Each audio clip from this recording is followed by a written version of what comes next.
શું બરોબર છે? કફ છે જો તો કફ છે, કફની દવા આપો, સિરપ આપો ને, કફની ગોળી નહીં કરી, સિરપ આપો.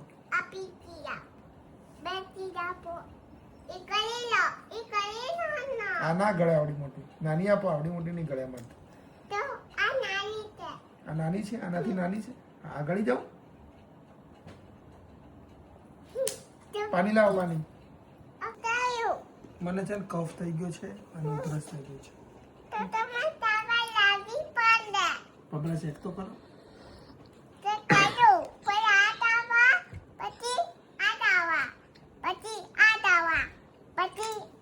આની દવા કેટલી વાર લેવાની? આના જમીન લેવાની, જમે પહેલા જમીન લેવાની, ભૂખ્યા પેટે નહીં લેવાની. કેમ? શું થાય? પેટમાં દુખાય તો જમીને. અને બીજી કોઈ છે એસિડિટી માટે, જમે પહેલા માટેની?